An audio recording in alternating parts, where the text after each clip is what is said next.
on to the Super League, because obviously we're interested in that. And let's have a look at the results for round 4 for the Super League.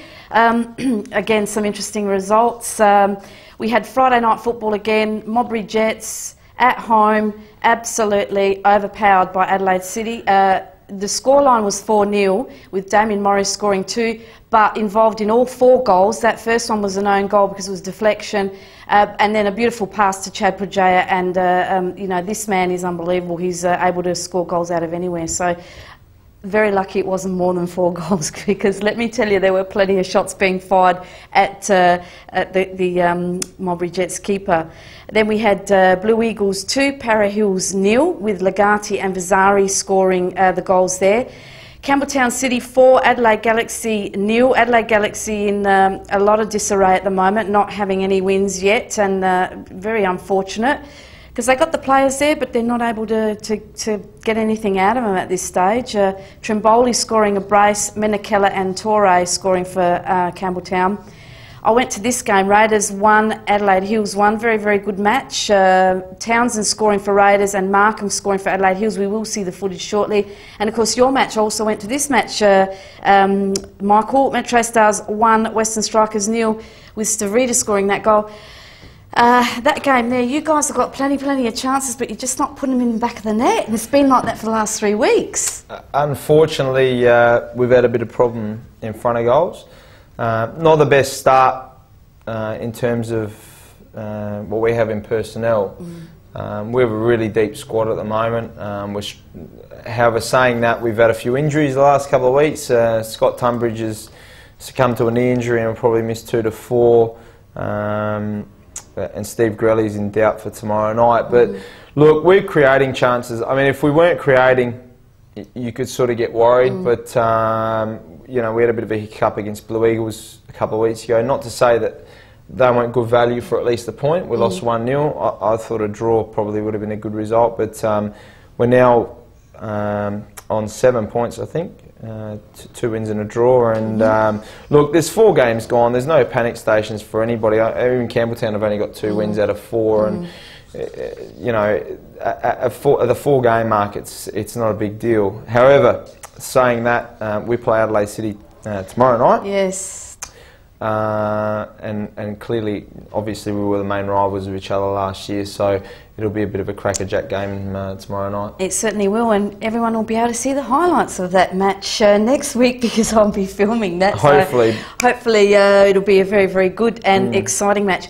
We're going to look at the footage that I took from Raiders and Adelaide Hills match now, and as I said, very exciting match this one, because there we had the juniors of Raiders lining the pitch for the guys, and I think it's a wonderful idea. I know that West Adelaide do that quite a bit. They do involve their juniors, so something great for the clubs to do to make the kids feel part of it as well.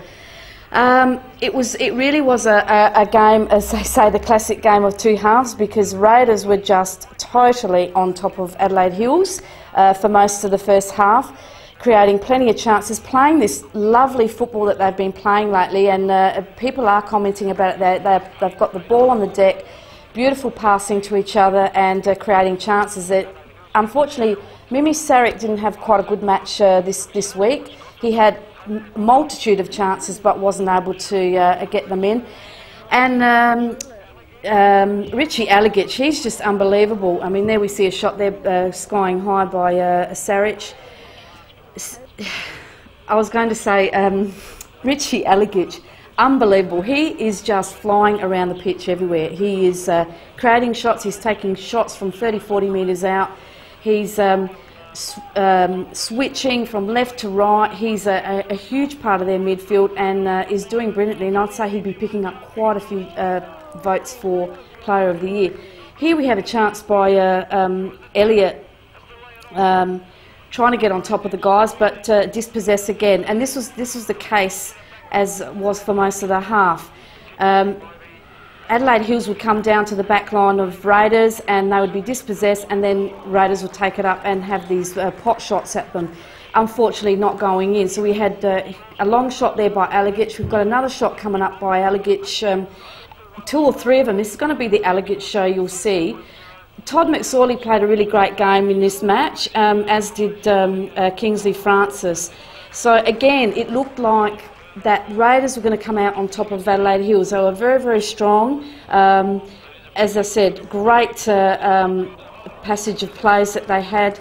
Atkins again for Adelaide Hills. He's been playing tremendously over the last 3-4 weeks. A vital link in Adelaide Hills' survival in some of these matches to prevent the opposition from scoring. We had another shot there by Markham. Markham was another integral part for Hills, playing very, very well, as was Elliott. And then here I think we've got a shot by Francis, which gets deflected by the keeper, so another great deflection there by Atkins. And then we had a half chance here by Adelaide Hills on the break. And then we had, after this here, we can see that the ball gets out to Raiders. Raiders bring it down, and a very good goal here by Townsend, having basically 2 bites of the cherry here as it was deflected, and was able to be in the right position to be able to pop it in for the goal.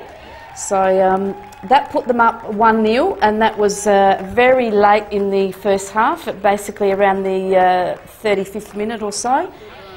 So it looked like it could be another win for Raiders, but as I said, the guys came out, Hills came out second half, very, very, very different side. They were man marking, they put pressure on Raiders, and what eventually happened is as the game went on, they were forcing Raiders to make silly little mistakes, including Cody Larkin, who's been playing very, very well in goals for Raiders. And Raiders started to lose structure. I mean, their backline was still very, very strong with Barisic and McSorley. As I said, McSorley had a great game. But they were starting to lose their shape. Hills did get a few opportunities, but again, here we see this is the goal coming up for Hills.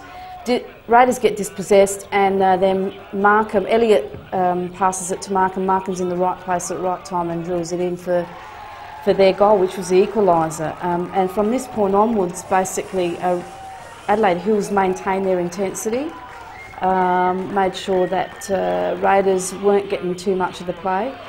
But as you see again in the highlights, we've got more highlights by Richie. Richie ends up hitting the crossbar, not in this shot here, but we've got the Hills again going for goal, but not on target there. And again we have Richie coming up, I think this shot here where he hits the crossbar. So, I mean, again, could have been another goal for Raiders. It was a very, very strange match because basically at this point on here, this was about the 35th minute of the second half, Raiders did start to get on top. Hills looked like they were just starting to tire a little bit, and Hills were starting to play that good football again. Again, as you see, Allegich again, integral part. And then we had another half chance here for the Hills. This is one of the mistakes that comes coming up by Larkin, Cody Larkin. He did make a couple of them, a couple of clangers, and this one here was a beauty. I mean, that could have been a certain goal. Very, very lucky that they got away with that one. So again, both coaches, I say, basically happy to get the points, but I think John Duthie was a bit disappointed because I think he would have liked to come away with all 3 points with that one.